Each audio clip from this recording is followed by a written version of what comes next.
At that moment, the gunman walked in behind us.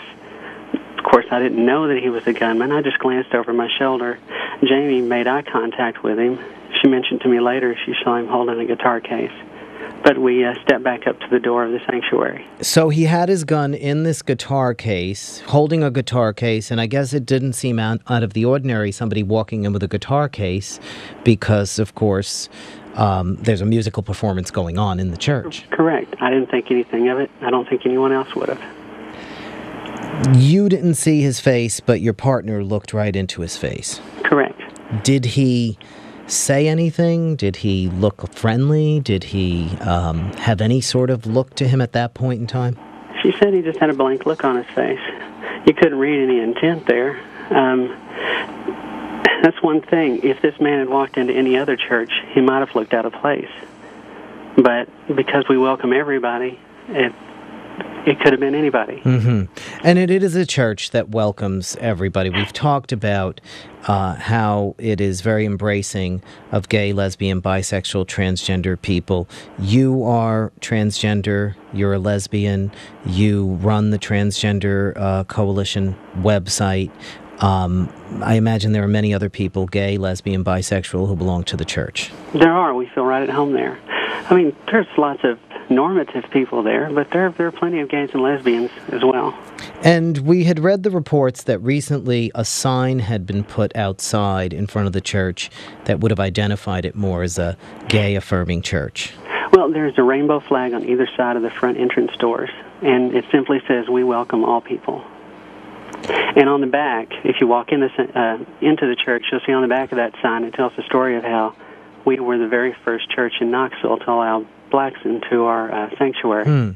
So there wasn't anything new put on in recent times. It was always quite identifiable as a gay-affirming church. I believe so. And in Knoxville, is that something very bold to have rainbow flags outside, or is that something you might see elsewhere? Well, it'd be bold if it were a Southern Baptist church, but it's not bold for Unitarian Church. I'm just thinking for Knoxville, any establishment having a rainbow flag. In the city of Knoxville, I think that I'm not going to say it's accepted, but I'm going to say it's well tolerated. Mm-hmm. So this man walked in, Jamie, your partner, looked at him. Then what happened?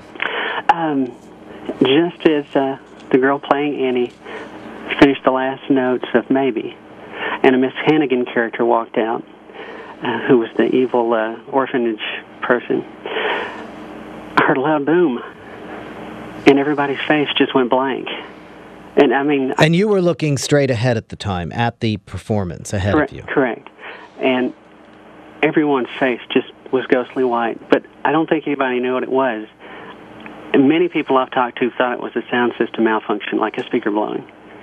But about the time that you started to smell the gunpowder, there was another boom that was really loud, and half a second later, another one. Oh.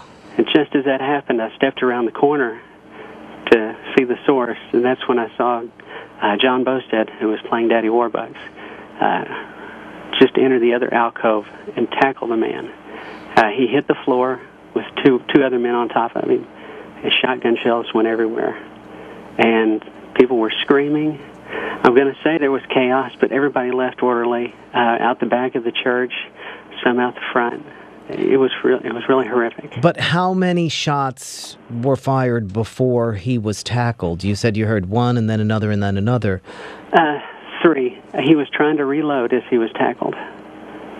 And did you know right away where the shots were coming from? I guess the acoustics of the church might make it difficult. There was no mistaking where it was coming from. It was that loud. And, of course, you could also see smoke rolling in from that side. Did you see the people who were shot go down at that point, or you hadn't seen that? You just heard the bang and then saw him tackled? That's correct. I did not see anyone actually get shot.